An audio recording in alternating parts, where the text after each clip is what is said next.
Well, it's safe to say that both Monsters University and Despicable Me 2 are family animated movies that they didn't just pull out of their butt and deserve to be in the movie theater.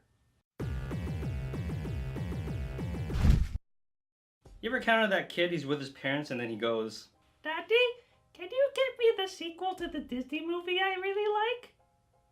and then the mom or dad goes, sure, son, I'll buy it for you, because you don't know any better.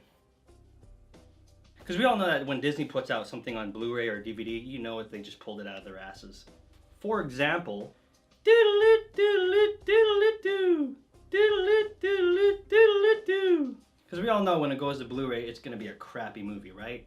But every once in a while, you'll watch these videos and you kind of might think, you know what? This wasn't actually that bad. I wouldn't have minded watching this in the movie theater. Starting with Monsters University, this one actually focuses more on Mike Wazowski, which is voiced by the very funny Billy Crystal. It's good to hear from you, man. Because Monsters Incorporated, the first one, actually dealt more with Sulley, which was voiced by John Goodman. If you haven't figured it out already, Monsters University is a prequel to Monsters Incorporated. Because in that one, Mike and Sulley are best friends. They're like bread and butter, or peanut butter and ladies.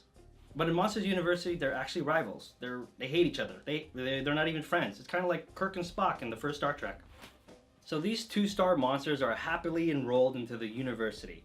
But of course something wrong happens, I'm not going to tell you what. So the movie basically becomes a struggle to stay enrolled in Monsters University. But these two characters that don't like each other are forced to work together to stay in school. And of course in these kind of situations you get to see how these characters get to bond and how they become the characters they become in Monsters Incorporated. Now after comparing both movies, Monsters Incorporated and Monsters University, I still gotta give the upper edge to the first movie. It was a more warm, sweet, cute, and emotionally engaging movie. The second one just doesn't reach the same caliber as the first movie. The relationship between Jake and Boo I am still in favor for. But you can still appreciate, and it's pretty noticeable that they put a lot of thought and heart into the sequel.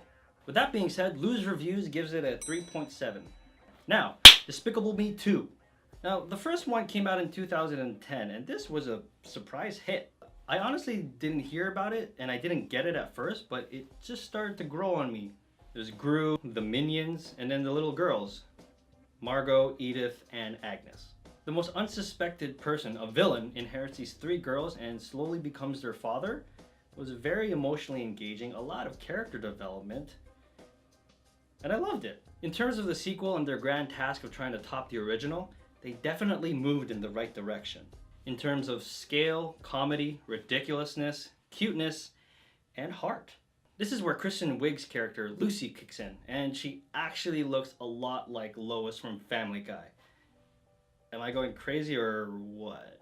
Now it is a little predictable in terms of plot and the character development. Obviously they're going to set them up to fall in love because cute little Agnes wants a mommy. But you can't help but enjoy the ride. It's so funny, I definitely laughed in this one more than the first one. And that says a lot, I think. Despicable Me 2, one of those rare occasions I think that actually tops its original, gets a 4. But this week I still gotta cover that Johnny Depp movie called The Lone Ranger with the producers of the Pirates of the Caribbean and so forth. It looks really cool. But I am more excited about the movie that's coming out next week that Scott and I talked about called The Pacific Rim.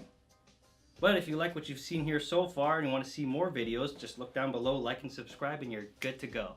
30 minutes. Not that it takes away anything from the film, but instead it allows you to really connect with Clark's biological parents. And this connection has to do with the fact that Jor-El and Kara-El were able to accomplish something no Kryptonian